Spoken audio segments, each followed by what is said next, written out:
"Get in the carriage," Prince said after seeing the widow and her children freezing in the snowstorm. "Before we begin this beautiful period romance story, tell me in the comments where you're listening from. I love knowing where you're joining me from." Snow had a way of making sound vanish. The wind howled across the open fields, yet around Margaret Collins everything seemed muffled, as if the world had been wrapped in cotton. Her boots sank into the drift with each step. The snow reached almost to her knees now, heavy and stubborn. Her skirts were soaked.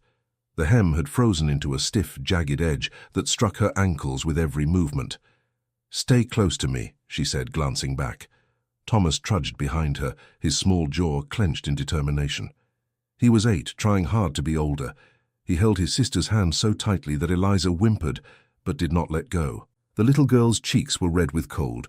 Her dark curls stuck with ice crystals beneath a frayed bonnet. "I am tired, Mama," Eliza whispered. "I know, darling." Margaret forced her voice to be calm.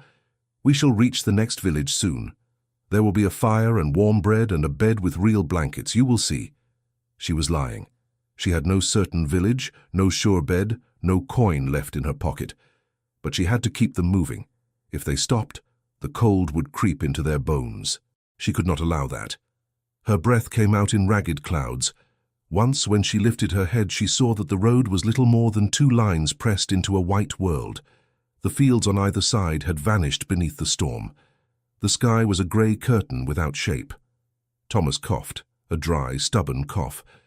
Margaret stopped long enough to tuck his scarf higher over his nose. "It is not so bad, Mama," he said, trying to sound brave. "I am a soldier. Soldiers do not mind snow." "Then you are the bravest soldier in the north of England," she answered. "But even a soldier must not let his sister fall asleep." Eliza leaned against her, her legs trembling. "I am not asleep," the girl protested weakly. Margaret bent down and lifted her. Eliza was light, almost too light. Margaret's arms shook with the effort, but she shifted her daughter against her chest and began walking again. The wind struck her full in the face. Snow stung her skin. Her eyes watered and blurred. She could no longer feel her own fingers, only the weight of the child and the pull of Thomas's hand on her skirt. "Keep hold of me, Thomas," she called. "Do not let go, no matter what." "I will not," he answered at once. For a brief moment, memory intruded. A different winter, a different road, but no snow. Her husband had walked beside her then, laughing at something Thomas had said. He had carried Eliza on his shoulders. There had been coins in his pocket and hope in his eyes. He is gone, she thought. Gone, and with him the house, the name, the little security they had possessed. The memory made her stumble. Her knees almost buckled. She knew she was close to her limit. Every part of her ached. A dull, heavy weariness pressed at her from within, tempting her to sink down into the snow and close her eyes. "No," she told herself fiercely, "not while they still breathe." She forced herself to concentrate on the road ahead. At first, she saw nothing. Then something dark moved in the whiteness. A shape, long and uncertain, approaching with a kind of slow, steady rhythm. "Horses," Thomas whispered. "Mama, do you see?" Horses. Her heart gave a strange leap. A carriage, perhaps. People. Shelter. Or another danger. She hesitated. The instinct to seek help fought with another instinct, just as strong. The instinct to avoid the gaze of those who could judge her, question her, send her away.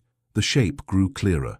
It was indeed a carriage, large and dark, drawn by 4 horses whose heads were bent against the wind. The coachman was hunched on the box, the reins held in gloved hands. Snow clung to the wheels. 2 riders rode beside it, cloaks whipped by the gale. Margaret drew the children closer to the side of the road, though the ditch was barely visible. She tried to straighten her posture, to gather a little dignity around herself like a cloak. The horses saw her before the men did. They tossed their heads, snorting, hooves striking spray from the snow. The coachman shouted, pulling hard on the reins.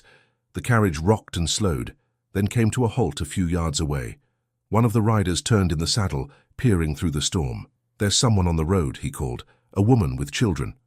The coach door opened. A man stepped down, tall and broad-shouldered, his dark coat dusted with snow. He wore no hat now. He had removed it in haste. His hair was damp and curled slightly at the edges. Margaret saw at once that he was not an ordinary gentleman. Even through her half-frozen confusion, she could see it in his bearing, in the cut of his coat. in the way the others turned toward him. He strode through the snow without hesitation. "Madam," he said, his voice pitched to carry above the wind, "you will be frozen alive. What are you doing upon this road in such weather?" Margaret opened her mouth, but no sound came. Her lips were numb. She swallowed and tried again. "We are traveling south, sir," she managed, "to the next town. It is not so far." He looked past her, along the empty white road.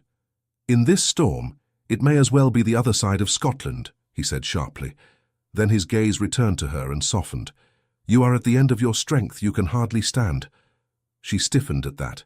Pride flared, one last small coal of warmth. "I can manage," she said. "We do not wish to trouble you." The man's eyes moved to the children. Thomas stared back, his blue lips pressed tightly together. Eliza hid her face against Margaret's neck. "It is no trouble," the stranger replied. "It is necessary." One of the riders urged his horse closer. "Your Highness," he said low, "the road is nearly impassable as it is. If we delay—" The man lifted one hand, and the rider fell silent. "Get in the carriage," he said to Margaret. She stared at him. "Sir, He stepped closer. There was authority in him, yes, but also urgency. "Madam, this is not a request," he said. "The children are clearly unwell. Their hands are purple with cold. You will come into the carriage, and we shall take you to shelter." His gaze held hers. She understood then why the rider had called him Your Highness. She saw it in the lines of his face, neither old nor very young, in the set of his mouth, in the certainty that infused his words. "A prince," she thought faintly. God help us. She wanted to refuse. Every instinct told her that accepting such help would put her under an obligation she could never repay. She imagined entering some grand house under the eyes of servants and ladies, her worn dress and patched cloak a visible stain upon their polished world. No, better the snow than their charity. Then Eliza shivered in her arms, a small, involuntary spasm that shook her from head to foot. The child's teeth chattered. She let out a small whimper and fell quiet. Too quiet. Margaret's decision broke in an instant. "Thomas," she said hoarsely, "take his hand." The prince did not wait for that. He reached for Thomas himself, not with impatience, but with a firm, steady grip. "Come, my lad," he said. "You shall tell me your name when you are warm." Thomas blinked up at him, surprised. "I am Thomas Collins, sir," he said. "Thomas Collins," the man repeated. "Very good. And your sister?" "Eliza," Thomas answered. "She is only 5. Then let us see what we can do for Eliza." He turned, leading Thomas by the hand, and gestured to Margaret to follow. "Careful," he said quietly as they approached the carriage. "The step is high, and your legs are tired." She did not protest. She climbed after him, holding Eliza close. Inside the carriage, the air felt almost hot. Cushions lined the seats. A fur rug lay folded in one corner. The prince, there was no doubt he was a prince now, not to any of them, took the rug and spread it over the children. "Sit there," he directed. "Lean back." That is it. Margaret sank onto the opposite seat, her body shaking now that it could finally do so. The children pressed against her, their small forms gradually losing that dreadful rigidity of cold. "Your Highness," said the rider from the doorway, "we must move if we are to reach Windermere by nightfall." "Windermere," Margaret repeated without meaning to. The prince slid back onto the seat beside Thomas. "Windermere Castle is not far," he said to her. "It is the only place sensible enough to offer shelter in such weather. You will be safe there." Safe, she thought. In a castle, with a prince. Her fingers tightened on Eliza's shoulder. "We cannot remain," she said quietly. "We are only passing through. Once the storm has passed, we can continue." "We shall speak of continuing later," he replied. "For now we must ensure that you and your children are not taken from this road in a frozen state tomorrow morning." He leaned forward and rapped on the roof. "Drive on," he called, "at a careful pace, no heroics." The door shut.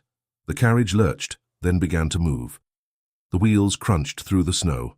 Outside the storm roared, but inside it was strangely contained, like the sound of distant waves. For a few minutes, no one spoke. Margaret's mind swam. Fatigue pressed down upon her eyelids. She struggled against it. "Do not sleep yet," the prince said in a low voice. "Your body has been too cold for too long. Staying awake a little while longer will be safer. She looked up, startled. I am well enough, Your Highness. You are not, he answered simply. But you will be. Thomas watched him with a mixture of awe and curiosity. Are you truly a prince? He blurted. Margaret hissed softly. Thomas, it is quite all right, the prince said. He turned to the boy. Yes, I am. My name is Edward Hawthorne. I am on my way to my family's estate at Windermere for the season. Thomas nodded solemnly, as though this confirmed some private theory. I have never met a prince, he said. Have you met many other sorts of men? Edward asked with a faint smile. Thomas considered. I met a butcher once, he said. And our vicar. And the man who came for the furniture. Margaret flinched. Edward noticed the movement but did not press. I see, he said gently. Well, now you may say you have met a prince who unfortunately is not nearly as useful as a butcher. Thomas frowned. Butchers have knives, he said. Princes have carriages in snow. Edward gave a soft, surprised laugh. Margaret stared at him. She had not expected him to laugh like that, almost like an ordinary man. Then I shall accept that description with humility, he said. Eliza stirred against Margaret's chest and lifted her head a little. Her eyes, large and dark, moved to the stranger. Are you a king? She asked sleepily. Not yet, Edward replied, and if I am fortunate, not for a long time. Do kings have mothers? She persisted. Yes, he said, they do. Then you must listen to yours, Eliza murmured. This time his laugh had a hint of ruefulness. I have been told that my entire life, he said, and yet it seems I still managed to displease her. Margaret found her voice at last. Your Highness, she said, you are very kind, but I do not wish to cause any offence. If your family, if the ladies of the castle, find our presence inconvenient, we shall go as soon as we are able. He turned to her. The playful light in his eyes faded, leaving a steady seriousness. Madam, he said, I will not allow you to be turned back into a snowstorm for the sake of anyone's convenience, not even my mother's. She lowered her gaze. You do not know who we are, she said. That can be remedied, he replied. What is your name? Margaret Collins, she said quietly. This is my son, Thomas. My daughter, Eliza. Mrs. Collins, he said, are you travelling to family? She hesitated. How much should she say? How much could she say? No, she answered at last. We have no family in the north. I had hoped to find a position in a town some miles from here. A distant acquaintance had written of the possibility of work. But we were delayed and the last of our money has gone. And your husband? He asked with more gentleness than curiosity. She felt her throat tighten. He died last year, she said. I am sorry, he replied. There was a pause. The carriage rocked gently. And before that, he added, I take it your circumstances were not exactly as they are now. She stiffened. No, Your Highness. The man who took the furniture, Thomas said suddenly, looking at his mother. He took Papa's desk. Thomas, Margaret murmured. That is enough. Edward's expression softened. He must have been a very important man, your father, to have a desk, he said. Thomas shook his head. He was not important, he said. Not to them. They said he had done something wrong, but Mama said... Thomas, Margaret interrupted sharply. Her son blushed and fell silent. Edward looked from one to the other. His brows drew together. I see that your story is more complicated than a simple journey in a snowstorm, he said. She lifted her chin a little. Everyone's story is complicated, Your Highness, she said, but not all stories deserve to be told at a prince's table. If you will allow us to leave when the weather gentles, that is all I ask. And if I ask for more, he said quietly. She frowned.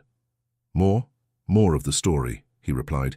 Not at the prince's table, perhaps.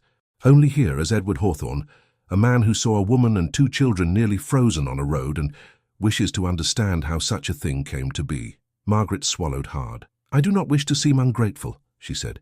You have saved us from... She broke off. But there are things that were spoken of in courts and offices and in whispers in the street. I have no wish to hear them repeated in a castle as amusement. His gaze sharpened. Is that what happened? He asked. Your husband's death, your loss of position. Were they the subject of amusement? She looked out the small window. Snow rushed past, a blur of white. Not to me, she said. Nor should they have been to anyone, he answered. Silence fell again. Yet it did not feel quite as heavy as before. The warmth of the carriage slowly reached into her hands, her feet. She uncurled her toes inside her boots and felt the prickling pain of returning sensation. "How far is Windermere, Your Highness?" she asked after a while. "An hour, perhaps a little more at this pace," he said. "We travel more slowly for the horses' sake." "They must be fine horses," Thomas said. "Ours never went so fast." "You had horses?" Edward asked. "We had one," Thomas said proudly. "Before. His name was Jasper. He was old, but he could still trot. I used to feed him apples." Margaret pressed her lips together. She remembered Jasper's gentle head bent over Thomas's shoulder, the boy's laughter. Selling the horse had been one of the last humiliations. Edward heard the silence and did not press. "I regret that we have no apples in this carriage," he said lightly, "but I believe the kitchen at Windermere might produce some when we arrive." "Truly," Eliza whispered. "I would not dare lie to a lady," he replied. As the minutes passed, the steady movement of the carriage soothed them. Eliza's head drooped against Margaret's side. Thomas's eyes struggled to remain open. He was determined to stay awake in the presence of a prince, but the warmth and the exhaustion were stronger. "You may let them sleep now," Edward said softly. "The danger has passed." Margaret nodded. She watched her children's faces relax.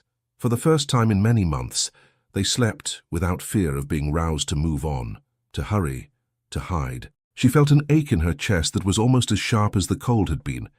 It was made of relief and something like grief. "Thank you," she said quietly. "Whatever comes after this, thank you for this hour." "You need not speak of owing me anything," he replied.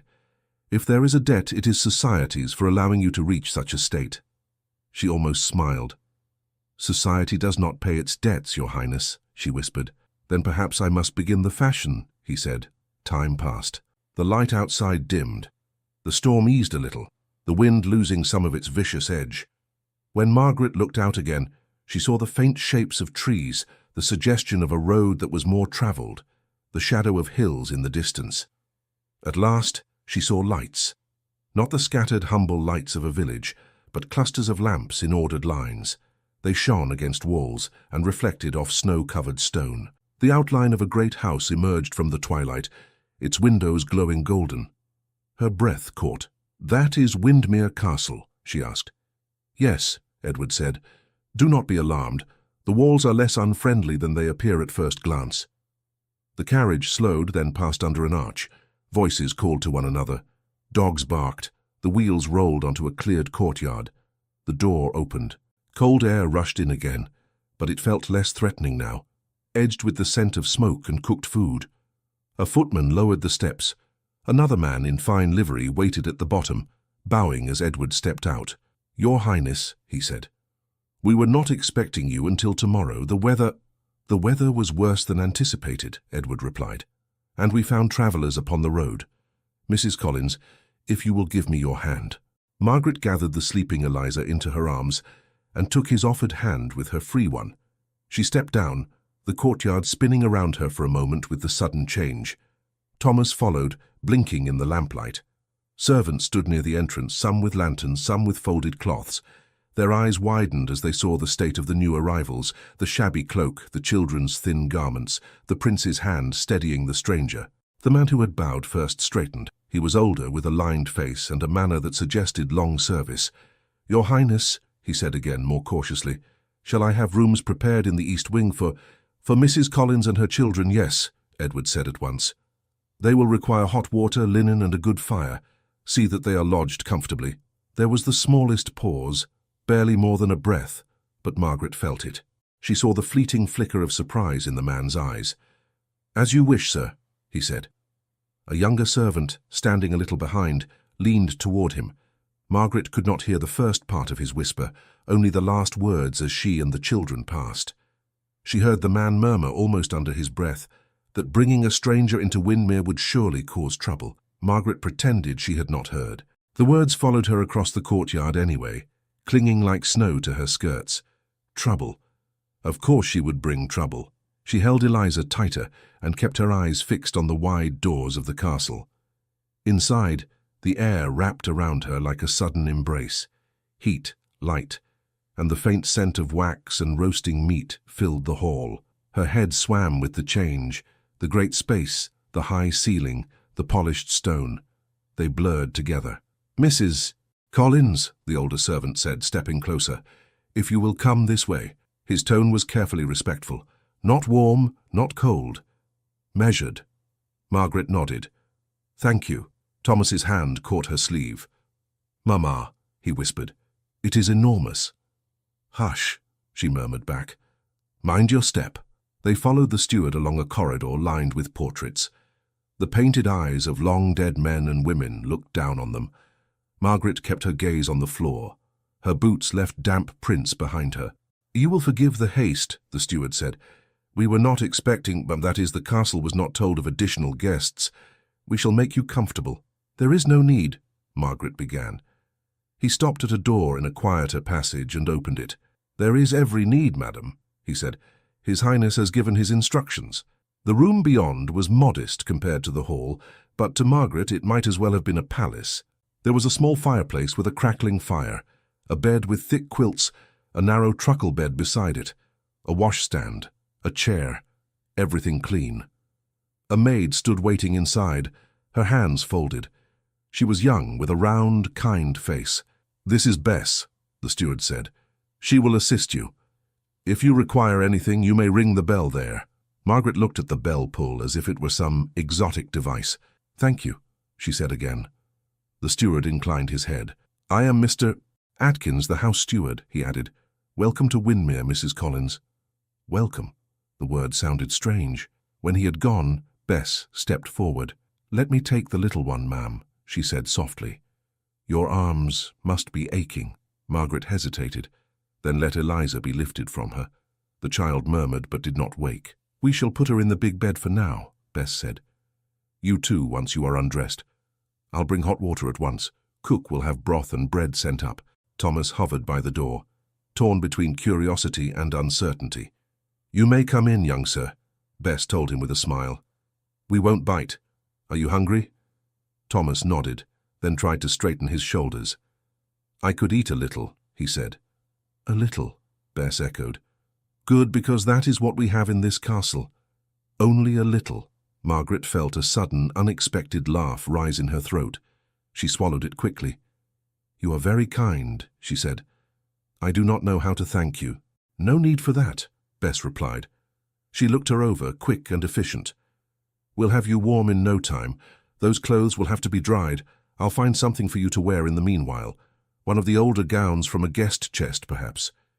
"You're not so different in size from Lady—" She broke off, cheeks flushing. "Never mind," she said. "We shall see." By the time the water came, Margaret's hands were shaking not from cold, but from the shock of being treated with care. Bess undid her laces and clucked softly when she saw the bruised red marks on her skin, where the stays had dug in during the journey. "You've had a hard road," Bess murmured. "Well, it's over now, at least for tonight." Margaret sank into the bath as if it were some forbidden luxury. The heat stung her skin. She bit her lip to keep from groaning aloud. "Try not to fall asleep in there, ma'am," Bess advised. "You're safe, but drowning in the tub would be a foolish end after all you've weathered." "I shall stay awake," Margaret promised. She did, but only just. When she finally lay down, with Eliza curled on one side and Thomas on a pallet at the foot of the bed, sleep came in a rush. For the first time in months she did not wake 3 times before dawn, listening for footsteps or the sound of a landlord's angry voice. Morning arrived in light and warmth. Margaret woke to the crackle of fresh logs in the grate and the clink of china. For a moment she did not know where she was. Then she saw the carved bedpost, the unfamiliar coverlet, the neat pile of folded clothes on the chair. Bess set a tray on the small table. "Good morning, ma'am," she said. "Breakfast." "Breakfast?" The word felt almost shocking. "Aye." Bess lifted the cloth. "Bread, butter, honey, porridge, and tea. His Highness said you were to be given something proper, not just a scrap of crust." Margaret pushed herself up, embarrassed to be served in bed. "I can rise," she said. "I am well enough to sit at a table. I should not receive such attention." Bess shrugged. "That's between you and the prince, ma'am. I only carry the tray." Thomas stirred and sat up, hair sticking out in all directions. "What is that smell?" he asked. Food, Eliza mumbled, still half asleep. I dreamed of bread. It is no dream, Bess said with a grin. Watching her children eat broke something inside Margaret. They devoured the porridge and bread with the single-minded focus of the truly hungry. She took only a little for herself, claiming she was not yet entirely ready for a full meal. You eat as well, Bess said firmly. You'll do those little ones no good by falling over in a faint on the floor. Margaret obeyed, surprised to find that her own hunger soon matched theirs. When the tray was nearly empty, there was a knock at the door. Bess opened it. Mr. Atkins stood there, hands clasped neatly before him. Mrs. Collins, he said, His Highness requests the honour of your company at breakfast in the small blue parlour. Margaret froze. I have already eaten, she said. Atkins's mouth twitched, not quite a smile. I believe he expected that, he replied. He wishes to speak with you. Only a few minutes, he said, while the household settles. The children may remain here, or Bess can take them down to the kitchen. There is no need for them to be on ceremony. Eliza looked alarmed at the idea of leaving her mother. Thomas's eyes shone with excitement. A real parlour, Mama, he whispered. And the prince. Margaret's mind raced. I cannot go like this, she said. I have nothing fit to wear. Bess stepped in quickly. I took the liberty of fetching a gown from the guest stores last night, she said. It is a little older in fashion, but sound and decent. With your leave, Mr. Atkins. He nodded. His Highness told us to provide whatever was necessary. Bess went to the chair and lifted the gown. It was plain compared to the finery of a true lady of fashion, but to Margaret it looked almost extravagant. Soft brown wool with simple embroidery along the cuffs. You'll do very well in this, Bess said, her tone matter-of-fact. No one will laugh, and if they do, they will have to answer to me. She winked. Margaret almost smiled in spite of herself. I will come, she said to Atkins. Give me a few minutes to dress. He bowed. I shall return to escort you. When he had gone, Bess set to work with brisk efficiency. In a short time, Margaret's hair was brushed and pinned. The borrowed gown settled over her stays, the worst creases smoothed. There, Bess said, stepping back. If I did not know better, I would take you for one of the genteel guests come for the Christmas season. Margaret looked into the small mirror. A pale woman gazed back, but not the half-frozen, bedraggled figure from the night before. Her features were fine, her eyes large. The gown suited her more than she would have believed. Remember, Bess added, you have as much right to stand under this roof as any other soul here. The prince brought you. That is enough. Margaret drew a breath. Thank you. She kissed the children and left them with Bess, then followed Atkins through the corridors. The castle felt different by daylight. Servants moved briskly, voices echoed. Somewhere someone laughed. He stopped at a door on the ground floor and opened it. Mrs. Collins, he announced. The small blue parlour was not small at all, though perhaps it was in comparison to the great hall. A fire burned in the grate. A round table near the window held a silver pot, cups and a platter of toast. Prince Edward stood by the fireplace, one arm resting on the mantel. He turned as she entered. Mrs. Collins, he said. Good morning. I trust you slept? Yes, Your Highness, she replied, dipping into a curtsy. Too well, I fear. I feel as if I have been asleep for a year. I imagine you have not slept comfortably for some time, he said. Please, sit. He gestured toward a chair. She sat on the edge, hands folded. You are looking better, he continued. Less like a snow statue. That is an improvement. She allowed herself a small smile. I am grateful for all you have done. He poured tea and handed her a cup. We will call yesterday's events a simple matter of human decency, he said. No more praise is needed or wanted. Milk, sugar, a little milk, thank you. He complied, then settled opposite her. I asked to see you, he said, because I wished first to assure you that you are welcome here for as long as is needed to make other arrangements, and second, to ask what those arrangements might be. I do not understand, she said. You spoke of an acquaintance who had written of a position, he reminded her. If I am to help, I must know what shape your future is meant to take. She tightened her fingers around the cup. It is nothing grand, she said. A woman I knew as a girl married an innkeeper in a town some miles to the south. She wrote that they needed someone to help with the accounts and the linens. If she still holds to that offer, I might earn enough to feed my children. And if she does not, he asked. Then I shall find something else, she said. I can sew, I can keep a house, I can read and write.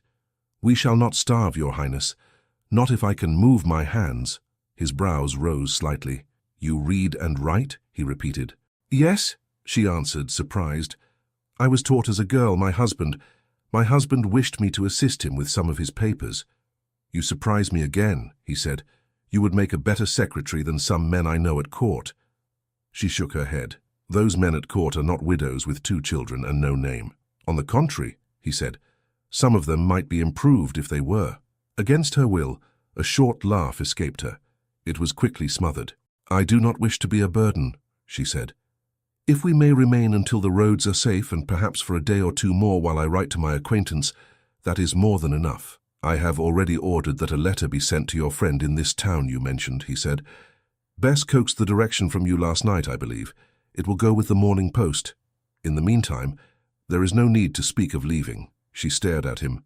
You are very generous, Your Highness. I am practical, he replied. It would be absurd to throw a woman and 2 children back into uncertainty when the house has more rooms than it knows what to do with. A soft knock interrupted them. Atkins opened the door a little. Your Highness, he said, Lord Simon Hawthorne has arrived from town. He begs a word when it is convenient. Edward sighed. My cousin, he explained to Margaret. Convenient is never his concern, only what suits his own schedule. Show him into the library, Atkins. I shall come shortly. When Atkins had withdrawn, he rose. Forgive me, he said. Duty demands my attention.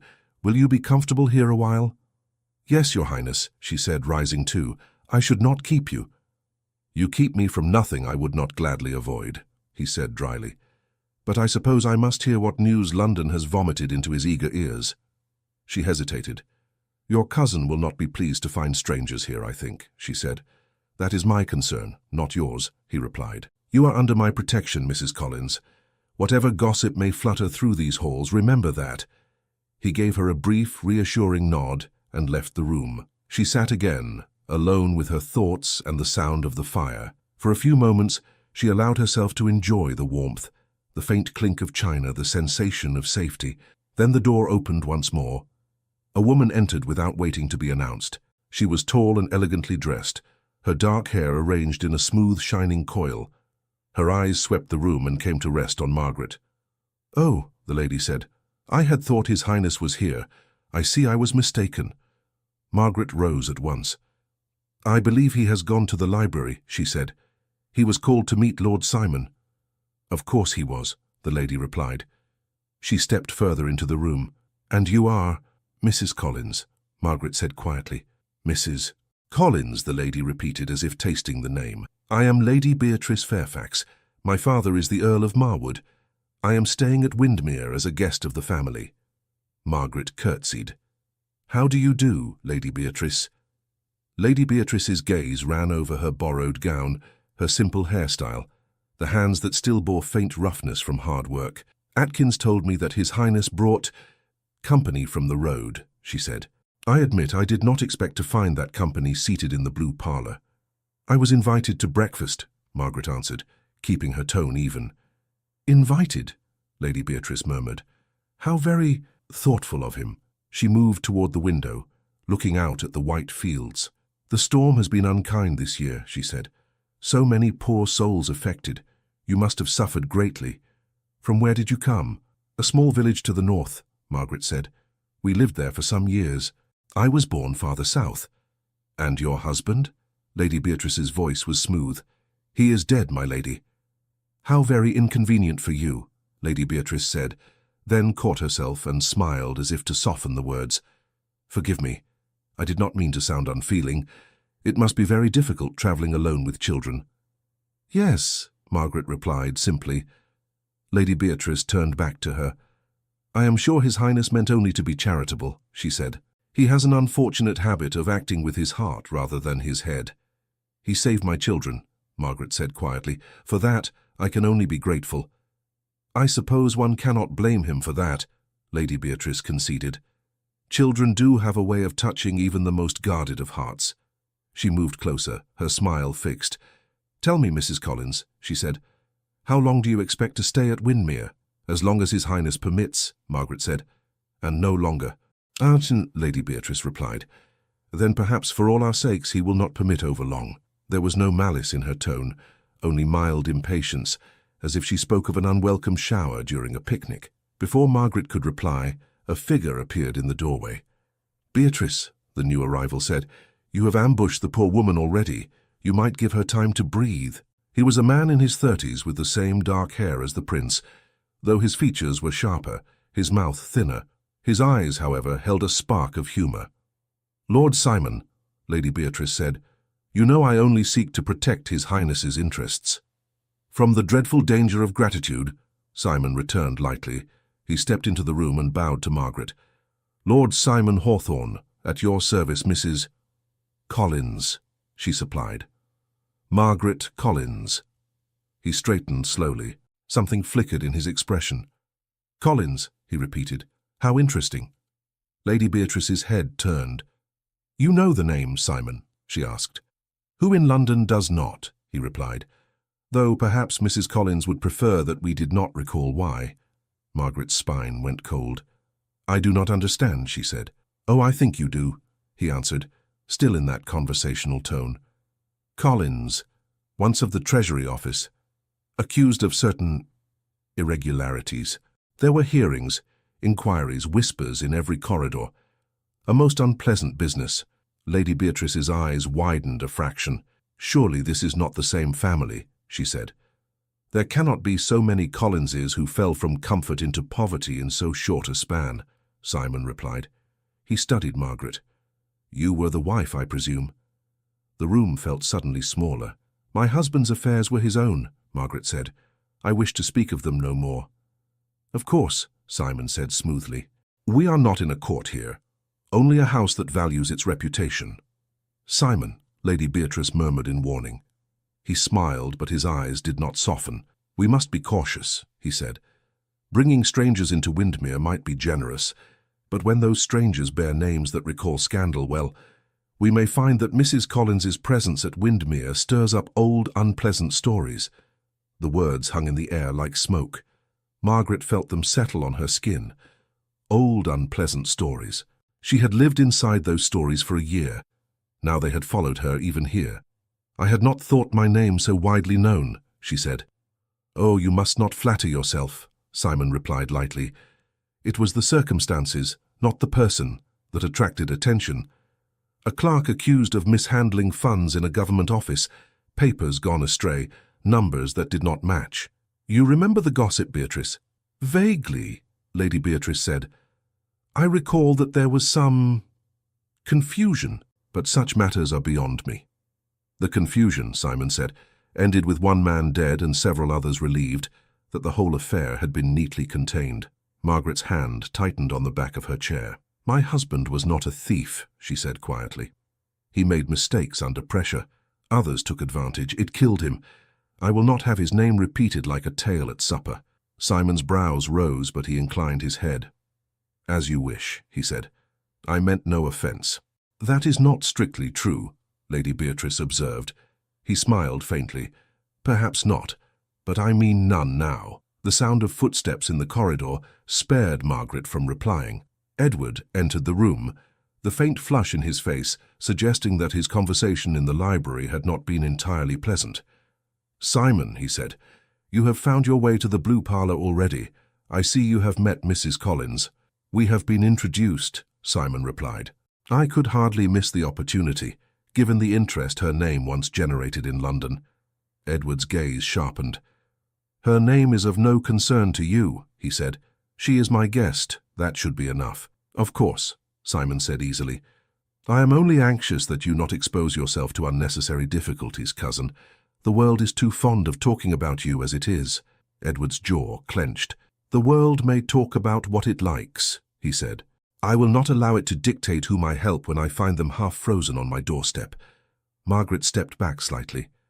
Your Highness, she said, perhaps I should return to my room.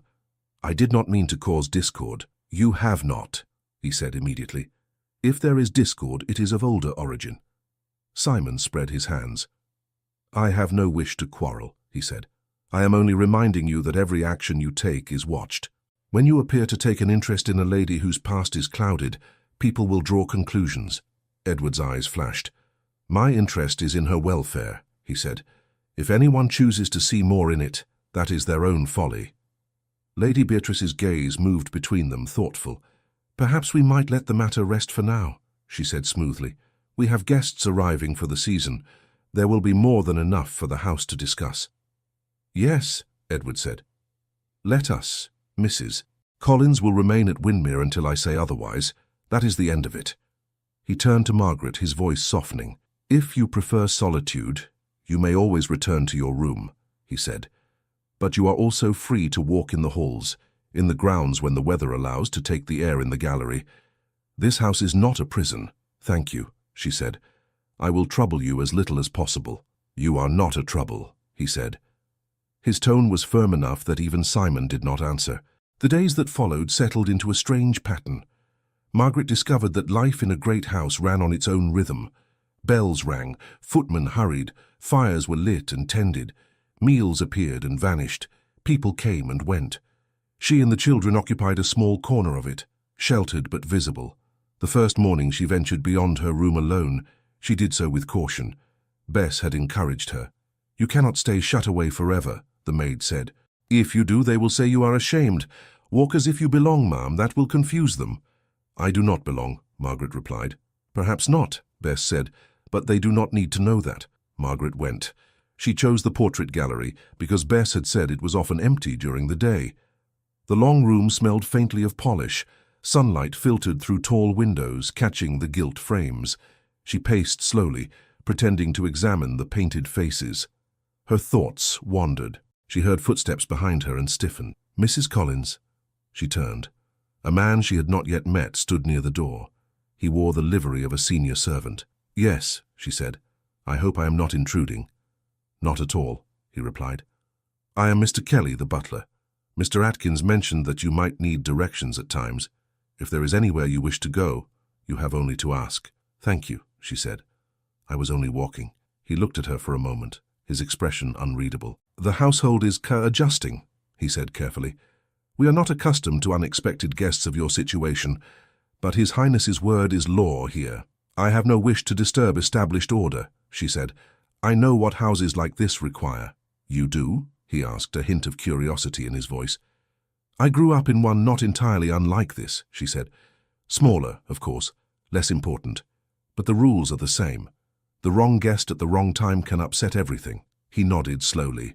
Then you understand why some are uneasy, he said.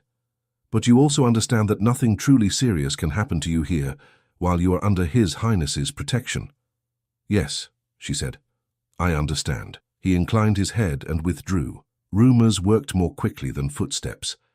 By the second day, the servants below stairs had a dozen versions of Margaret's history.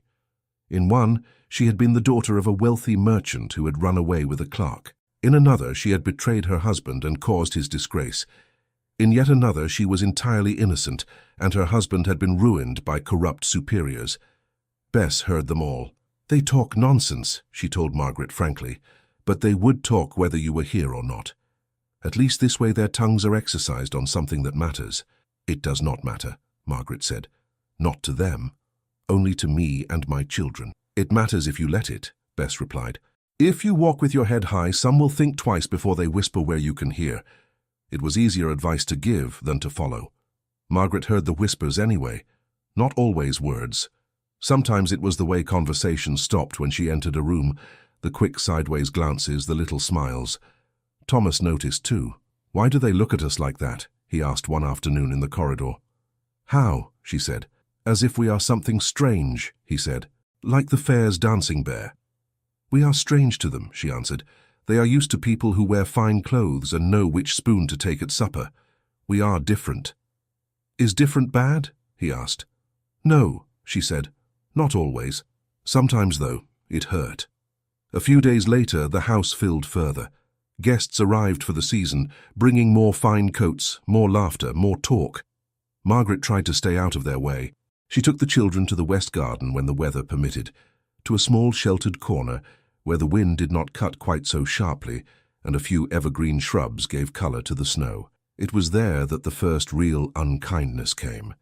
Thomas and Eliza were rolling snow into bumpy shapes, agreeing solemnly that this one was a man and that one a dog. Margaret sat on a bench, her borrowed cloak tight around her shoulders. Voices drifted across the garden. 2 ladies and a boy came into view. The boy, about Thomas's age, wore a warm coat and a bored expression.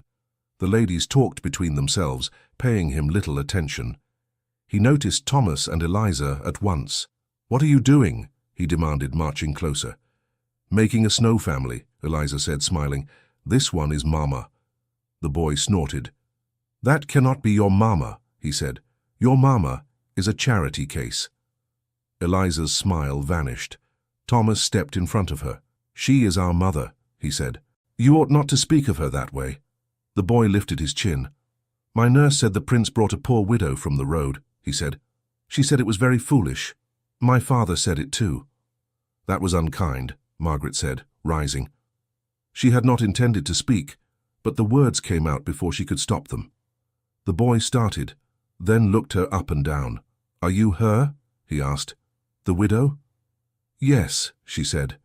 "And you know very well that repeating unkind words is worse than hearing them." He scowled. "It is true," he said. "You are here because the prince felt sorry for you. Everyone says so." "Eliza, Thomas," Margaret said evenly. "We are going inside now." Thomas hesitated, eyes bright with anger. "Come," she repeated. He obeyed, but as they passed, the boy added under his breath, "My father says your own father was a cheat. That is why you have nothing." Thomas flinched as if struck. Eliza's hand tightened in Margaret's. "Inside," she said again, her voice lower. She did not trust herself to say anything more. They walked quickly back toward the house. As they reached the door, another figure stepped out, Edward. He stopped short when he saw their faces. "What has happened?" he asked. "Nothing of importance, Your Highness," Margaret said. "A childish quarrel in the garden. It is already over." Thomas spoke at the same time. "He said Papa was a cheat," he burst out. "He said that is why we are poor." Edward's expression changed. The easy kindness vanished, replaced by something sharper. "Who?" he asked. "A boy," Eliza whispered, "with a red scarf. He said his nurse told him." Edward glanced toward the garden. The boy was still there, dragging his boots through the snow, unaware that he was being watched. "I see," Edward said. "Please," Margaret said quickly, "do not make more of it. Children repeat what they hear. That is all. And what they heard came from adults who should know better," he replied. "I will speak with his parents." "That will only make them dislike us more," she said. "It may make them think before they open their mouths," he said. "Thomas, Eliza, will you excuse us for a moment? There is a footman in the hall who can bring you to the kitchen for a cake. Tell him I sent you." The mention of cake distracted Eliza at least. Thomas hesitated, then nodded. "Yes, sir," he said. When they had gone inside, Edward looked at Margaret. "This is precisely what I feared," he said. "You should not have to endure it." "I have endured worse," she replied. "I can bear a child's words." "It is not only your feelings that are hurt," he said. "It is your son's memory of his father that I cannot allow." She swallowed. "His father was not guilty of what they say," she said. "Not in the way they mean, at least. He was careless. He trusted the wrong men. He signed what they placed before him. But he did not steal." "I believe you," Edward said at once. "You barely know me," she said. "And I know nothing at all of the people who accuse him," he replied. "Yet I am expected to take their word as truth because they have titles or positions. That seems no more sensible." She looked away, toward the bare branches of a nearby tree. "When the inquiry was held," she said slowly, "my husband was already ill. He could not defend himself. Those who might have spoken for him chose silence. It was easier. And I—" She broke off. "And you what?" he asked gently. She shook her head. "Nothing," she said. "It does not matter now. He is gone. The world believes what it likes. I must live in it as best I can." "You should not have to do so alone," Edward said. "At least in this house you will not. You cannot silence every whisper," she said. "Perhaps not," he agreed. "But I can refuse to bow my head to them. That is something." That evening, at supper, Margaret did not appear in the main dining room. She ate in her chamber with the children, grateful for the quieter space. Edward, in his place at the head of the table, felt the absence. Lady Beatrice noticed. "Your guest is not joining us tonight," she asked lightly. "She is tired," he replied. "The journey took more from her than she wishes to admit. Or perhaps she has discovered that the eyes in this room are sharper than snow," Simon murmured. Edward set down his fork. "Simon," he said, "I must ask you to curb your wit where Mrs. Collins is concerned. She has suffered enough without adding your amusement to it." "I am not amused," Simon said. "I am uneasy. You protect her fiercely, and I begin to wonder why." "I protect her because I found her half dead on the road," Edward said. "If I had left her there, would you now approve of me more?" "I would at least understand you better," Simon replied. Beatrice intervened, sensing the tension. "We shall all grow weary of this topic," she said. "Tell us instead of your plans for Christmas, Your Highness. Will there be a ball?" "There will be some sort of gathering," Edward said. "What shape it takes, we shall see." The talk turned, but the undercurrent remained. Below stairs, the servants' hall buzzed. The incident in the garden had found its way there in distorted form. Some thought Margaret had scolded the boy for no reason. Others said he had been cruel to the little girl. Bess listened, eyes narrowing. "I heard it from Cook's own niece," one maid was saying. "She said the widow looked fit to cry. The boy only said what everyone knows." "What everyone thinks they know," Bess snapped. "There's a difference." "Why defend her?" another asked. "You have known her only days." "I have eyes," Bess said. "That is enough." The next morning, Margaret found herself summoned again, this time to a small sitting room near the library. When she arrived, Edward was there with Simon and Mr. Atkins. Papers lay on a table between them. "I did not mean to disturb your day," Edward said, rising, "but I thought it best to speak with you at once." "What has happened?" she asked. "Simon has made inquiries in London," Edward said. "He has obtained copies of certain documents from the old inquiry into your husband's affairs." Margaret's stomach twisted. "Why?" she asked, looking at Simon. "To protect my cousin," Simon said. "If he is to involve himself in your case, he should at least know the full measure of it. I have no desire to see him entangled in another man's disgrace." "My husband's disgrace is not a contagion," she said. "Any scandal can become one," Simon replied, "particularly when it touches the royal household." Edward gestured toward the papers. "I have not read them yet," he said. "I thought it proper that we do so together, if you consent." She looked at the folded sheets. They seemed harmless enough, but she knew they contained the worst days of her life, reduced to ink and arithmetic. "If I refuse," she asked, "then I shall still read them," Simon said. "But you will not know what judgments we form." She drew a breath. "Very well," she said. "Read them." Edward reached for the topmost document. After a moment, he frowned. "These are summaries of the charges," he said. "Missing funds, altered figures, unsigned receipts, all assigned to Mr. James Collins of the Treasury Office." "Yes," Simon said, "exactly as I recalled." "Do they mention the names of his superiors?" Edward asked. "In passing," Simon said. "The inquiry was narrow. That was the point." Edward turned another page. "There is a note here," he said slowly. "It mentions that certain instructions were given verbally by a senior official whose name is obscured. The ink is smudged." "Convenient," Simon said. Margaret pressed her hands together to stop their shaking. "They never wrote his name," she said. "Not in any paper I saw. They said it would be improper." "Whose name?" Edward asked. "The man under whom my husband served," she said. "The one who told him to sign the vouchers. The one who vanished from the room when questions were asked." Simon watched her closely. "You know his name?" he asked. "Yes," she said. "But I was a clerk's wife. What was my word against his?" Edward's gaze held hers. "It matters to me," he said. Atkins shifted, uncomfortable. "Your Highness," he said quietly, "we must be cautious. If we speak against a man of rank—" "We are not at that point yet," Edward said. "For now, we are only trying to see clearly what happened." Simon tapped the stack of papers. "These are not all," he said. "There is more. Letters, notes, comments made by those who knew of the affair. Some may support her account, some may not." "And you have them?" Edward asked. "Not yet," Simon replied. "I requested copies of everything from a contact in London. He sent these first. The rest will arrive in a separate packet when the messenger completes his journey." "And when will that be?" Edward asked. "Soon," Simon said. Very soon. 2 days later, as snow fell softly outside and the castle hummed with preparations for another evening of company, a rider came through the gates with a leather satchel strapped behind his saddle. He stamped the snow from his boots in the courtyard, handed the satchel to a waiting footman, and asked to see Lord Simon Hawthorne at once. The footman did not even bother to dust the snow from the satchel. He carried it straight through the corridors, his shoes leaving wet marks on the stone. "Lord Simon," he said breathlessly when he reached the anteroom. "A packet from London, sir. Urgent," the rider said. Simon took the satchel, his eyes brightening a little. "At last," he murmured. "Thank you. See that the man is fed and warmed." He did not wait for an answer. He went directly to the library. Edward was there, standing by the window with his hands clasped behind his back. He turned at the sound of the door. "You look pleased," he said. "I am relieved," Simon replied. "The rest of the documents have arrived. We may now see more than the magistrate wished us to." Edward's gaze dropped to the satchel.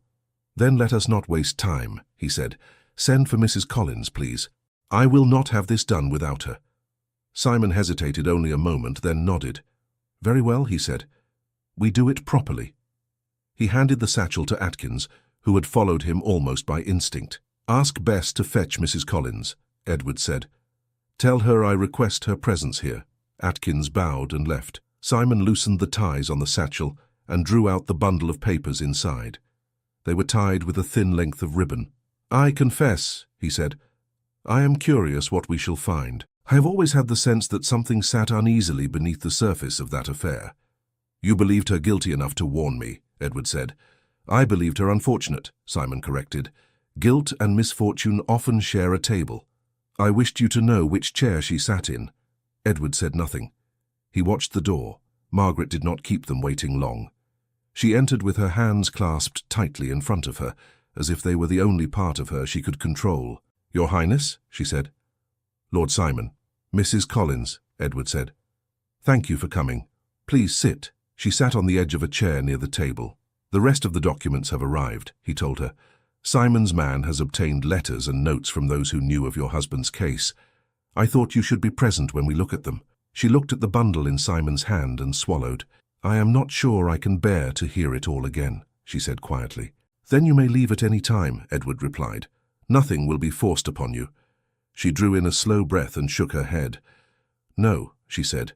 "If there is finally to be truth, I will listen." Simon untied the ribbon. "The first," he said, "is a letter from a clerk in the same office. He wrote to a cousin about the inquiry."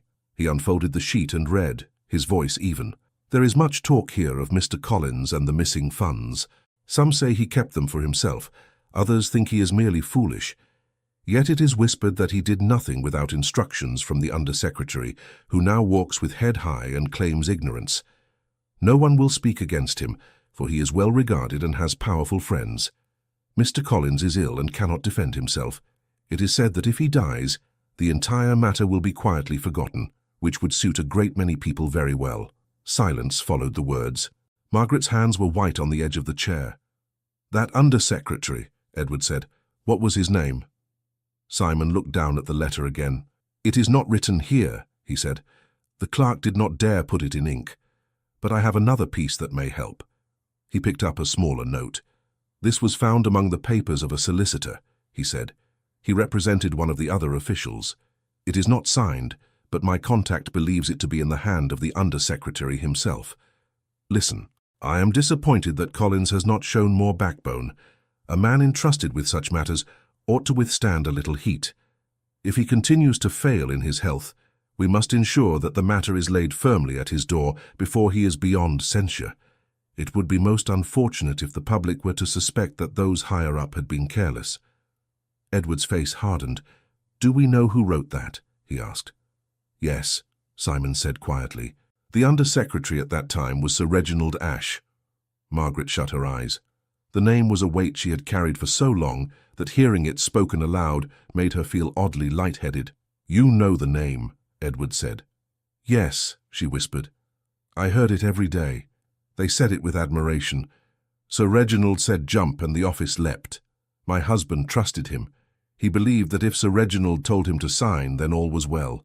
And when suspicion fell," Edward said, Did Sir Reginald defend him? She opened her eyes. No, she said. He said my husband had misunderstood, that any verbal instruction had been a simple suggestion. He shook his head and spoke of how sorry he was. He visited our house once while the inquiry was happening. He told me there was no point in fighting. He said if we accepted some blame, the matter would pass more quietly. And you believed him? Simon asked. No, she said. But my husband did. He was too ill to think clearly. He was frightened. He thought if he admitted to being careless, they would be merciful. They were not, Edward said. No, she agreed. Simon turned to another paper. This, he said, is from a memorandum kept by one of the inquiry clerks. It seems he liked to write his private thoughts in the margins. He notes that Sir Reginald pressed for a swift resolution, insisting that the department could not withstand prolonged scrutiny. He also writes, and I quote, "It is understood but not spoken that if we look too closely at Sir R, we may find that he has benefited from the chaos. Yet those above him see no advantage in such an investigation. Mr. Collins is convenient. He is a small man, and he is already ill. It is easier to lay the whole matter at his door." Margaret let out a low, shaky breath. She stared at the document as if it were a ghost. "I begged him," she said softly. "I went to the office. I spoke to one of the men there. I said they must look higher. He looked at me as if I were mad. He said I should be grateful they were not seeking to imprison my husband." Edward's eyes were on her. "You never spoke Sir Reginald's name aloud in public?" he asked. "No," she said. "What would it have done? They would have laughed. Or worse, they would have punished James for my boldness." Simon looked down, his jaw tight. "There is more," he said, "but the pattern is clear. Sir Reginald protected himself. Those above him preferred to accept his version rather than admit that the department was poorly supervised. So they allowed your husband to bear the blame." Margaret's fingers dug into the wood of the chair. "He bore it," she said, "and it crushed him." Edward folded his arms. "This," he said slowly, "is an injustice." Simon's lips tightened. "It is an old injustice," he said. "The men who made those choices are either retired or beyond reach. Sir Reginald himself is no longer in office." Edward looked at him. "Is he dead?" he asked. "No," Simon said.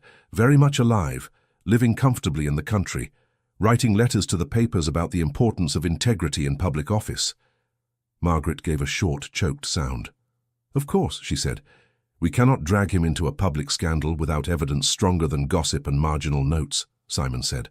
"The Crown cannot be seen to overturn an old inquiry simply because the prince has taken pity on a widow." "I am not speaking of public scandal," Edward answered. "I am speaking of what we acknowledge in this house. We have enough here to know that Mrs. Collins was not the wife of a deliberate thief. Her husband was careless, perhaps weak, but he was not alone to blame, and he was used as a shield." Margaret looked at him, startled. "You believe that?" she asked. "Yes," he said.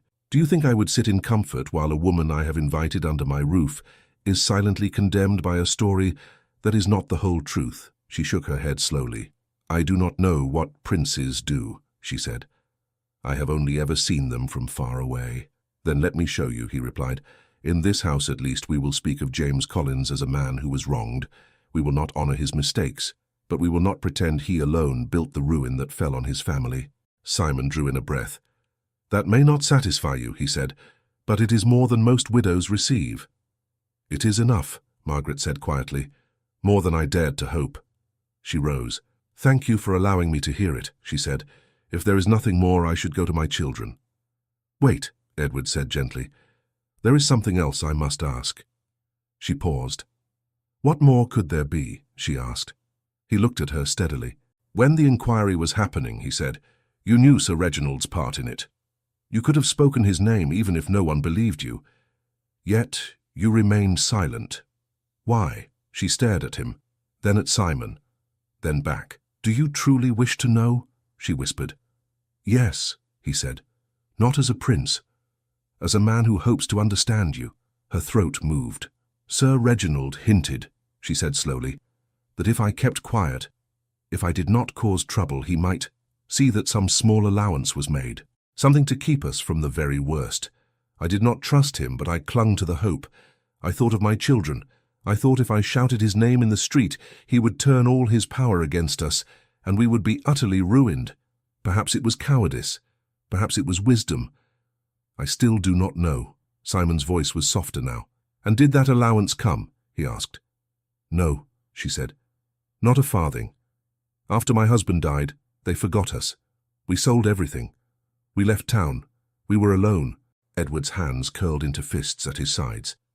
You carried the weight of that choice all this time, he said. Yes, she replied. If I had spoken, perhaps nothing would have changed. Perhaps it would have made everything worse. But I will never truly know. That uncertainty is mine to bear. Not Sir Reginald's, not the inquiries. Mine. He crossed the room slowly, stopping a few steps away from her. You bore it, he said, and you still stand. That is not cowardice. She laughed softly, without humor. I stood because two small hands pulled at my skirts, she said. They did not allow me to fall. He studied her face. And now, he asked, now that the truth has been laid bare, at least in this room, what will you do with it? She looked at the papers, then at him. Nothing, she said. I cannot battle men like Sir Reginald. I have no strength left for courts and whispering corridors. I wish only to live quietly and see my children grow without shame. Edward nodded slowly. Then we shall see to that, he said. Simon, will you help me? Simon blinked. How? He asked. You have contacts in London, Edward said. You can ensure that, in the right circles, it becomes understood that James Collins was not the sole villain of that old tale. You can speak this new version of the story in the ears that matter. Simon hesitated. It will offend some, he said. Sir Reginald has friends still. Then let them be offended, Edward said. They deserve to be. Simon was silent for a time. At least, he said at last, I can make it known that there was more complexity than the official record showed, that the man's health was poor, that he was under pressure from above. That might soften some tongues. It will not erase the past, Margaret said. No, Simon agreed, but it might ease the future. She bowed her head slightly. Thank you, she said. I did not expect any of this when I set out on that road. Neither did I, Edward said quietly. Simon gathered the papers. I will speak with my contact this evening, he said. A few well-placed phrases in the right letter can travel surprisingly far. He left the room with Atkins, leaving Margaret and Edward alone. For a moment neither spoke. The fire crackled softly.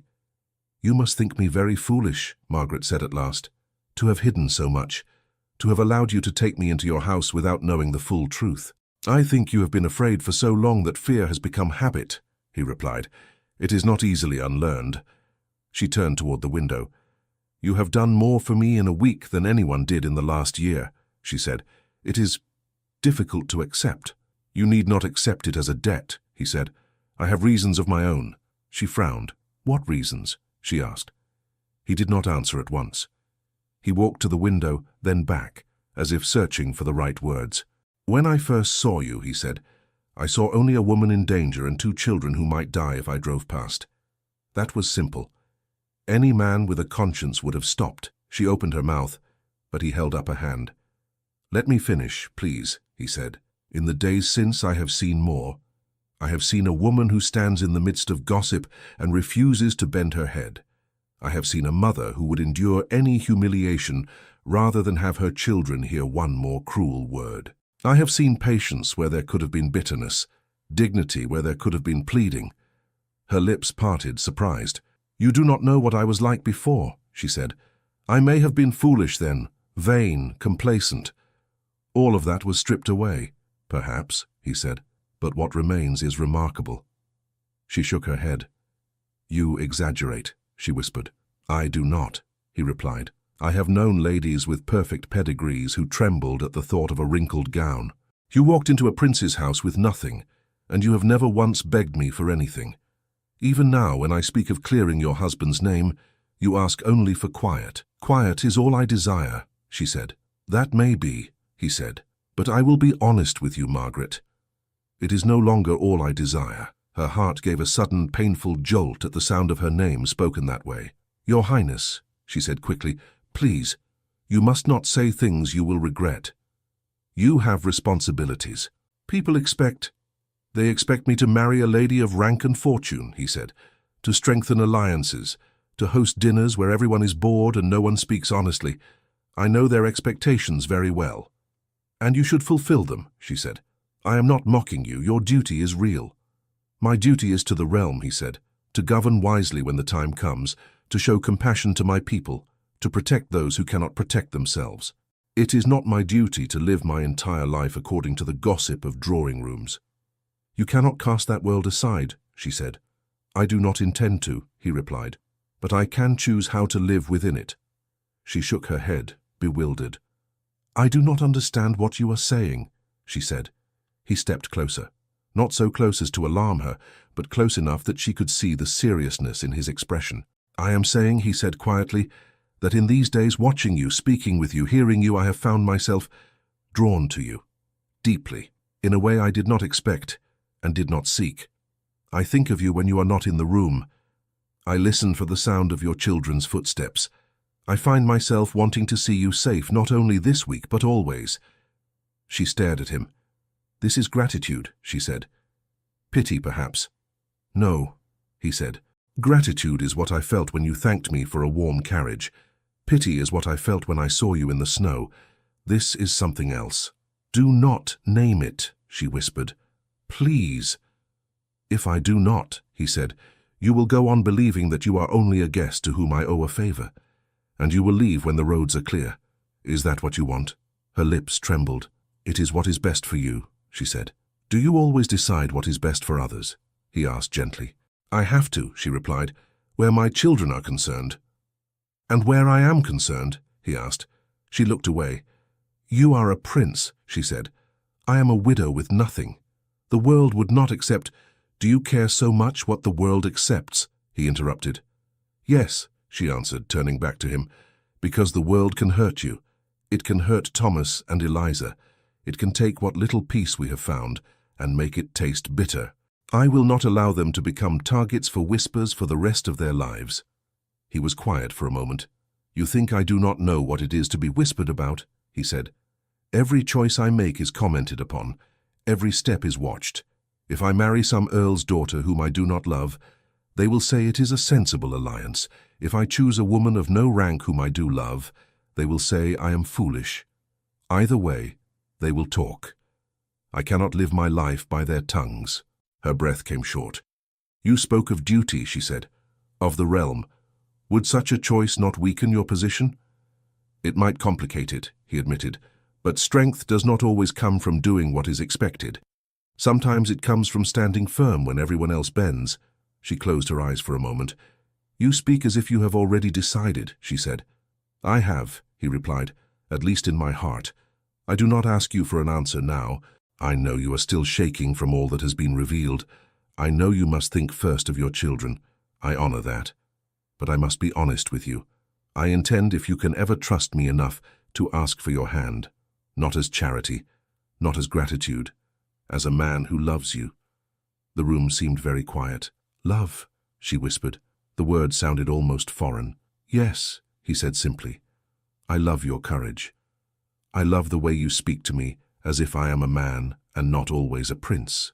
I love the way you hold your children, as if they are the only true riches left in the world. I love that when you were offered the chance to cast blame on Sir Reginald to save yourself, your first thought was whether it would bring more trouble down on others. That is love, and I cannot help but answer it. Tears filled her eyes. She turned away, wiping them quickly. You place me in an impossible position, she said thickly. If I say no, I insult you. If I say yes, I risk everything. You risk much either way, he said gently. There is no path left to you that is entirely free of risk. That is not your fault. It is the world's. But you do not have to choose today. Only, do not run from the possibility because you think yourself unworthy. I do not think I am unworthy, she said fiercely.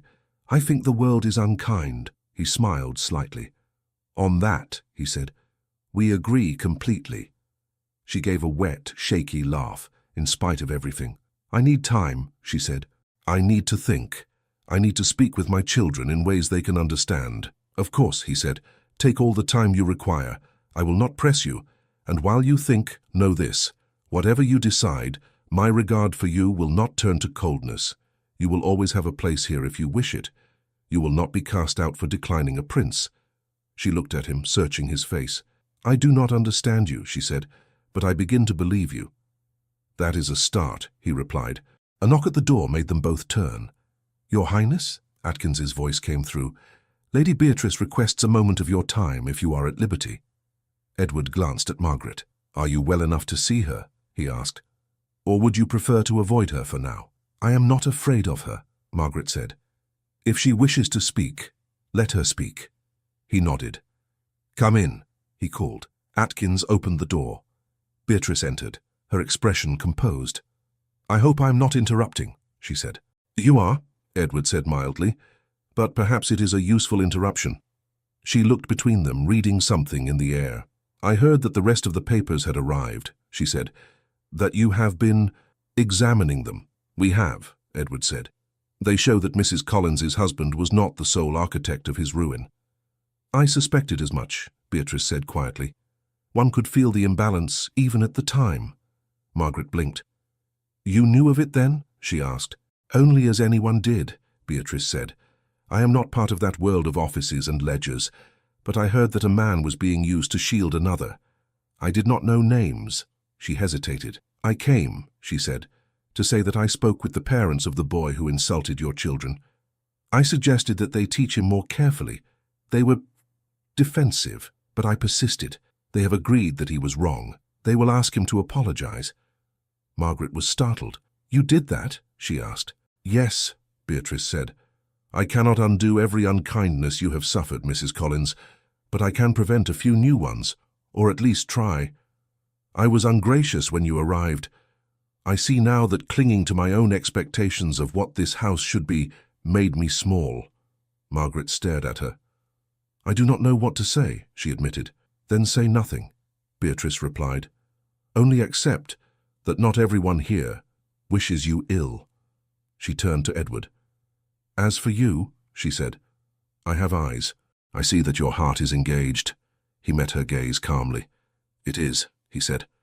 "I had hoped," she went on, "once that it might be engaged elsewhere, but I will not stand in the way of it now. I only ask that you are prepared for the storm that may follow." "I am," he said. "Very well," she said. "Then I release you." He smiled faintly. "You never held me," he said. "But I thank you anyway." Beatrice's lips curved. "Good," she said. "I prefer honesty."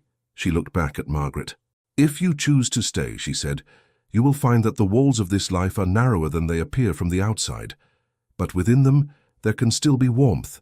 Do not refuse it entirely out of fear." Margaret nodded slowly. "I will remember," she said. Beatrice inclined her head and left. When the door closed, Edward exhaled. "That could have been much worse," he said. "You have strange friends," Margaret murmured. "They are becoming stranger by the day," he replied. She moved toward the door. "I must go to Thomas and Eliza," she said. "They will wonder what has kept me." He stepped aside. "Go," he said. "Think. Speak with them. Whatever you decide, we will face it together."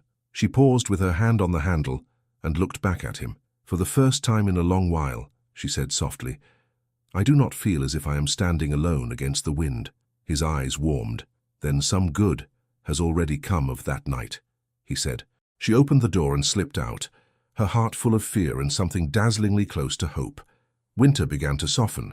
It happened in small ways at first. The snow on the stone walls slipped down in uneven ribbons. Icicles shrank. The air, still cold, lost its sharp edge. When Margaret opened the window in the mornings, she could smell earth beneath the frost. Days passed after Edward's confession. He did not press her. He greeted her when they met in the corridors, spoke with the children in the evenings, and left space between them that was almost tender in itself. Margaret carried his words with her. She felt them when she brushed Eliza's hair. She heard them when Thomas laughed. She weighed them every night when she lay awake, staring at the beams over her bed. Bess noticed the change in her. "You walk as if you are listening for something," the maid remarked one morning. "Perhaps I am," Margaret said. "To what?" Bess asked. "To my own thoughts," she replied. "They have grown very loud." It was not only her thoughts that had shifted. The house itself had changed. The boy in the red scarf came to them in the garden one afternoon, cheeks flushed, hands shoved into his pockets. "My mother said I behaved badly," he muttered, staring at his boots. "She said I must apologize. So I am sorry. About what I said. About your father." Thomas watched him carefully. "Do you mean it?" he asked. The boy shrugged. "I do not know about your father," he said. "I only know what my nurse said. But you looked as if I had kicked you. I did not like that. So, yes, I mean it." "I am sorry." Thomas considered, then nodded. "Very well," he said. "We can be even." "Do you still have the snow dog?" Eliza asked. "It melted," the boy said. "We could make another." Eliza grinned. "I will help," she said. Margaret watched them start to roll snow together, their earlier quarrel already dissolving in the simple work of shaping a new, lopsided animal. Lady Beatrice was kinder too. She did not become warm overnight, but she softened. She joined Margaret twice in the small sitting room, speaking quietly of small things. Once she even laughed at a story about Thomas's attempts to play the pianoforte. "You see," Beatrice said to Edward later, "the world does not end because you place someone unexpected under your roof." "I never thought it would," he replied, "but I am glad you see it too." As for Simon, he disappeared into his letters. He wrote long into the night, sending careful phrases off to London. "Word is moving," he told Edward one evening. "It will not be a grand announcement, no trumpet. But the story is changing in certain circles. Your widow will not be spoken of quite so carelessly now." "She is not my widow," Edward said automatically. Simon gave him a look. "Is she not?" he asked. Edward did not answer. A week later, Margaret sat with Thomas and Eliza by the fire in their chamber. The children were playing a game that involved lining up buttons to represent an army and a village. Eliza's village was always saving Thomas's army with bowls of imaginary soup. "Do princes marry?" Eliza asked suddenly, placing a button carefully. "Yes," Margaret said. "They do." "Who?" Eliza persisted. "Do they marry princesses?" "Sometimes," Margaret said. "Sometimes they marry other ladies. It depends." "Who will Prince Edward marry?" Eliza asked. Margaret's heart stumbled. "That is not for us to know," she said. "Not yet." Thomas looked up from the line of buttons. "He likes you," he said matter-of-factly. "Thomas," she murmured. "It is true," he said. "He looks at you differently from the way he looks at other people, and he listens to you, even when you say things he does not like." "That only means he is courteous," she said. "No," Thomas insisted. "It is more." Eliza crawled into her lap. "If he asked you to stay, Mama," she said, "would you?" Margaret looked down at her daughter's small, earnest face. The firelight made Eliza's eyes glow. "Would you like to stay?" Margaret asked gently. Eliza nodded at once. "It is warm here," she said. "There is always bread, and you do not look so tired." Thomas hesitated. "I like it here," he admitted. "I like the library and the pianoforte, and I like when the prince lets me ask questions." He drew a breath. "But I do not want people to laugh at you." "They will not," Eliza said fiercely. "I will shout at them." "They may laugh whether we are here or not," Margaret said quietly. "People laugh at those who have fallen. It makes them feel safe." Thomas frowned. "Then I do not care what they think," he said. "I care what you think, and what he thinks." "If he asked you to stay and you said yes, would that make you happy?" The word seemed enormous in his mouth. Margaret pulled them both close. "I do not remember happiness very well," she said softly, "but I think it might." "Then I want that," Thomas said. "For you." She closed her eyes for a moment. "I will talk with him," she said. "I promise you that. Whatever I decide, I will not decide alone." Outside, the days lengthened almost without being noticed. Servants began to talk of Twelfth Night, of small entertainments, of music. Windermere would not host a grand ball that year. The roads were still uncertain, and Edward refused to invite half of London, but he agreed to a smaller gathering for those who were already present. "It will cheer the house," Beatrice said. "You have been walking around with a thundercloud in your eyes. Let us have light instead. Music, candles, a little laughter." "I do not object to laughter," he said. "Only to foolishness." "You are very hard to please," she replied. "Fortunately, the rest of us are easier." News of the planned evening reached Margaret through Bess. "There will be dancing in the great hall," Bess said. "Nothing splendid, mind." just enough to make the floorboards creak. His Highness says everyone in the house may attend if they wish. Including us? Margaret asked. Bess's eyes sparkled. He told me to put it in plain words, she said. He said, tell Mrs. Collins I expect her there. That is as clear as a summons. Margaret's stomach fluttered. I have no gown fit for such a thing, she said. This one has already suffered too many repairs. I thought of that, Bess said, and Lady Beatrice sent a message this morning. She wishes to lend you something. She said to tell you that it is entirely selfish. She does not want the evening to be dull, and you have a way of making rooms more interesting.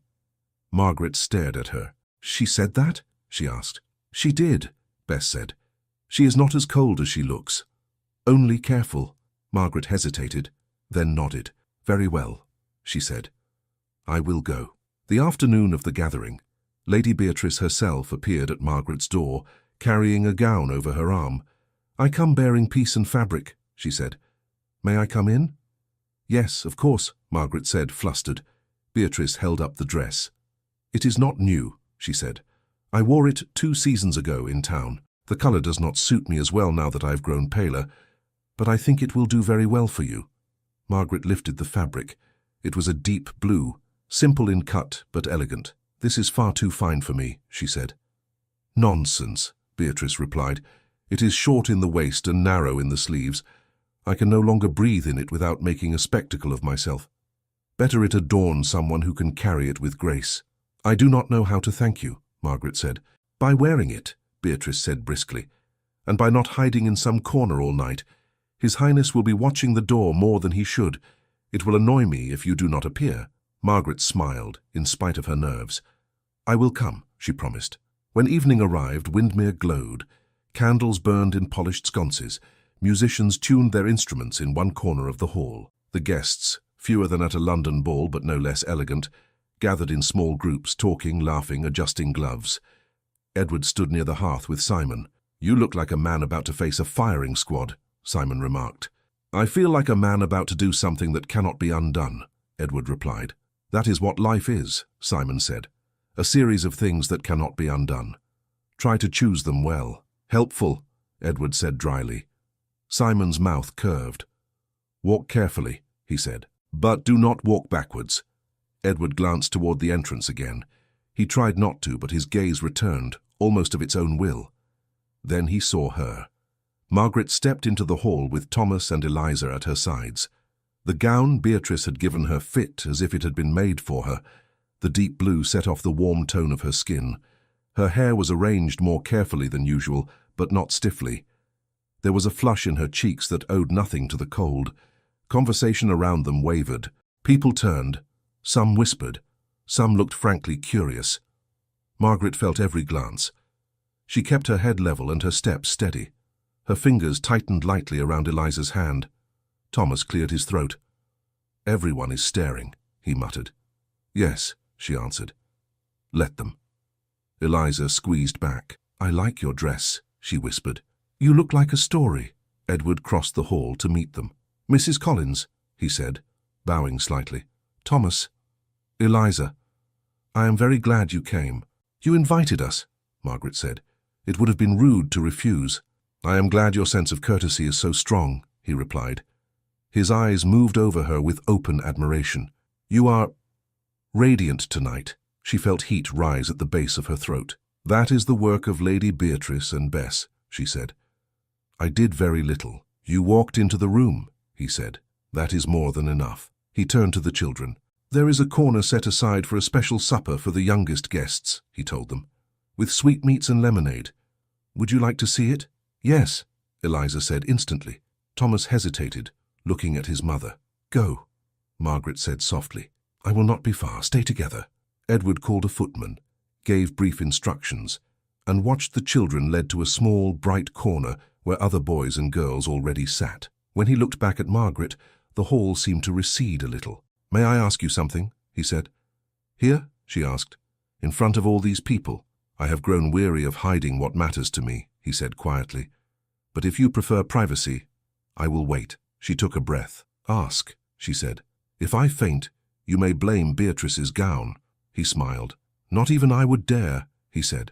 He extended his hand. "Will you dance with me?" he asked. She stared at his hand. "I have not danced in years," she said. "Neither have I," he replied. "We will be equally clumsy."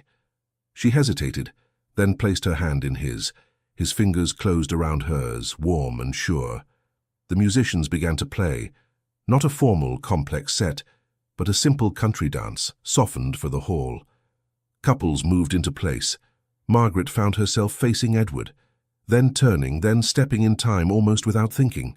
"Do you know," he said softly as they moved, "that I have been thinking for days of how to endure this evening?" "Endure?" she echoed. "I do not enjoy these gatherings," he said. "Too much performance, too many eyes, but tonight I find that I do not mind them as much." "What changed?" she asked. "You are here," he said. Her heart beat so hard she was certain he must feel it through her hand. "You say such things very easily," she managed. "Not easily," he said, "but honestly." The dance carried them apart, and then back together. As they passed under the gaze of the assembled guests, some faces were curious, some disapproving, some quietly pleased. Beatrice watched with an expression that was almost a smile. Simon's eyes were sharp, but his nod was small and approving. When the dance ended, Edward did not release her hand. "I have something to say," he murmured. "Now?" she whispered. "Yes," he said. "Now." He led her gently toward the hearth. The musicians fell silent by his signal. Conversations quieted. Edward turned, his voice carrying without effort. "My friends," he said, "you know me. You know that I am not fond of long speeches at entertainments. You would rather dance, and I would rather let you. But there is something I must speak, if I am to be at peace in my own house." The room hushed. "When I traveled north some weeks ago," he continued, "I found on the road a woman and 2 children in a snowstorm. I brought them here. Some thought it folly, some thought it charity. Many of you have formed opinions." A faint stir ran through the hall. "That woman," he said, turning slightly toward Margaret, "has since shown more courage, more dignity, and more grace than I see in many who were born to comfort. She has faced whispers with her head high. She has placed the well-being of her children above her own pride at every turn. She has endured the consequences of an old injustice with more steadiness than I could claim in her place." He drew breath. "I will not ask you to approve of what I confess next," he said. "I will only ask you to hear it. I have come to love her, not out of pity, not out of gratitude, out of respect, and out of the simple, stubborn fact that my heart has attached itself where it pleases, regardless of my title." A murmur rose, then fell. "I cannot change that," he said, "nor do I wish to. And so I say to you now in this hall that I intend to ask for her hand. If she grants it, I will count myself blessed. If she refuses, I will count myself fortunate to have known her. But I will not pretend that she is a temporary guest whose presence means nothing." He turned fully to Margaret. "I do not ask you for your answer in front of them," he said softly enough that only she could hear. "That would be cruel. I say this here so that whatever you decide, it is clear that your worth is not a secret to me." Her eyes shone. Her throat worked. "You have put my heart in my hands," she whispered. "I do not know how I am to carry it." "Let me help," he said. There was a moment of stillness. Then Beatrice began to clap. The sound was not loud at first, but it spread. Some joined more readily than others. A few did not clap at all, their faces tight, but the sound grew until it filled the hall. Margaret stood in the center of it, bewildered, moved, terrified, and oddly calm. Later, when the music resumed, she slipped away. The hall felt too crowded. She went to the small courtyard where she had once spoken with Edward, among the first green shoots. The air was cold, but not bitter. The sky was clear. Stars pricked its dark surface. She sat on the low stone bench, hands clasped. She did not wait long. Edward's footsteps were sure on the flagstones. He came through the archway and stopped a few paces away. "You ran," he said gently. "I walked very quickly," she replied. "May I join you?" he asked. "Yes," she said. He sat beside her, leaving a small space between them. Their breath clouded the air. "I did not mean to trap you," he said. "If declaring my intention before them has made this harder, I am sorry." "It has made it different," she said. "But not harder." She turned to face him. "Thomas asked me days ago what I would do if you asked me to stay. she said. He wanted to know if it would make me happy. I told him I did not remember happiness well, but that I thought perhaps it would. Edward's gaze was steady. "And what do you think now?" he asked. She looked at her hands. "I think I remember," she said slowly. "Not the silly happiness of trifles, the deeper kind, the kind that comes when fear loosens its grip. Just a little." He did not speak. "You told me once that there is no path left to me without risk," she went on. "That is true. If I leave, I risk poverty, cold, uncertainty. If I stay, I risk gossip, resentment, the suffocating weight of expectation. Either way, the world will say something." She drew a breath. "I cannot choose a path for the sake of silence," she said. "Silence will not come, so I must choose for the sake of what I want." "And what do you want?" he asked quietly. She met his eyes. "You," she said simply. "I want you, not the prince, the man who stopped his carriage in the snow, the man who listens when I speak, the man who makes my children laugh. I do not know if I can always be brave, but I know that when I imagine the years ahead, they are lighter with you beside me." His hand moved almost involuntarily. He caught himself, then held it out slowly, giving her time to refuse. "Then let us face those years together," he said. "Margaret Collins, will you marry me?" Tears spilled over her lashes. She did not wipe them away. "Yes," she said. Her voice trembled, but the word did not. "Yes, Edward, I will." He let out a breath that sounded almost like a laugh and almost like a sob. He closed the distance between them, taking both her hands in his. "Thank you," he murmured. "You are thanking me," she said, astonished. "For trusting me with your life," he said. "And with theirs." She smiled through her tears. "Do not make me regret it," she said. "I will spend my days trying not to," he replied. He lowered his head and kissed her. It was not a possessive kiss, nor a hurried one. It was gentle, certain, filled with all the words they had not yet learned to say. For a brief moment, the winter night vanished. There was only the warmth of his mouth, the steady strength of his hands, the knowledge that she was no longer standing alone. When they drew apart, they both breathed out clouds of mingled air. "We must tell the children," she said. "Yes," he agreed. "They will wish to know how soon they can begin to call me something even more troublesome than Your Highness." She laughed softly. "In that I will allow them some time," she said. The wedding was not grand by royal standards. There were no crowds in the street, no endless procession of carriages. It took place in the small chapel at Windermere, with only those who truly wished them well in attendance. Margaret wore a simple cream gown that Bess and another maid had altered from an older dress in the family stores. Her hair was arranged with a few white ribbons. She carried no bouquet. It was too early in the year for flowers. She carried instead Eliza's hand. Thomas walked beside Edward, trying very hard to appear solemn and grown, though his eyes sparkled. Simon stood near the front, his expression half serious, half amused. Beatrice took a place among the small cluster of guests, her chin lifted, her gaze clear. Edward waited at the altar. When Margaret entered, the chapel seemed to brighten. He watched her approach with a quiet awe that never left his face. The vows were spoken in simple words. "I take you," Edward said, "not in defiance of what the world expects, but in obedience to what I know to be right. You are my choice, my equal, my wife." "I take you," Margaret replied, "knowing that I bring you no fortune, no title, only my heart and my children. I give them into your care as I give you myself." "I accept them," he said, "all three."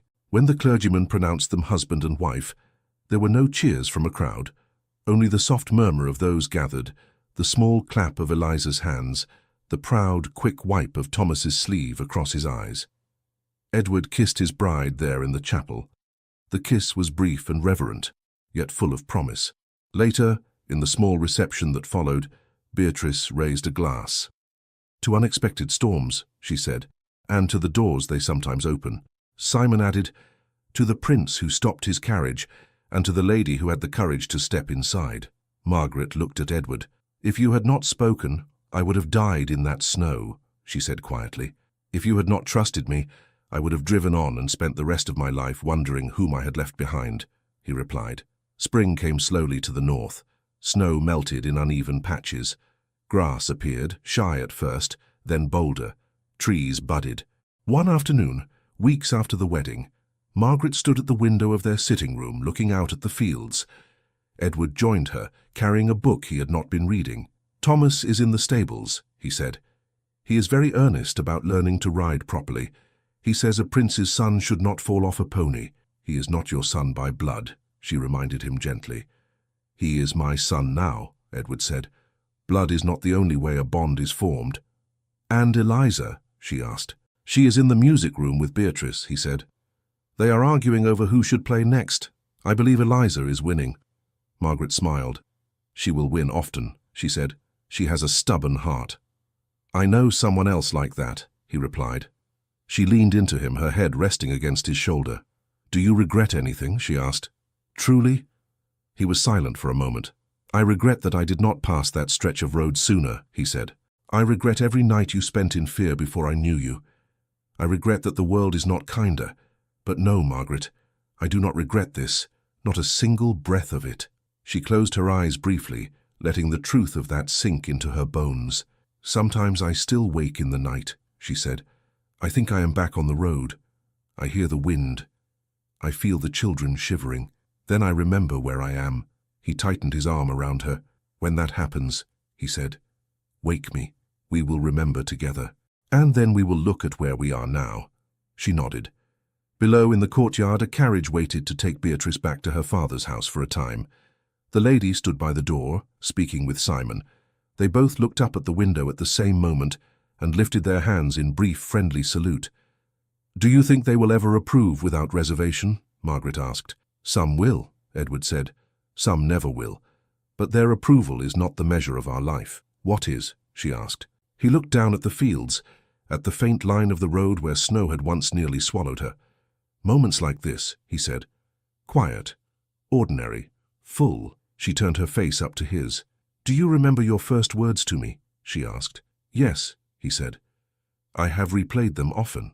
"They sounded like an order," she said with a faint smile. "They were," he replied. "But the order was to save your life, and mine, though I did not know it then." She reached up, touching his cheek. "Say them again," she murmured.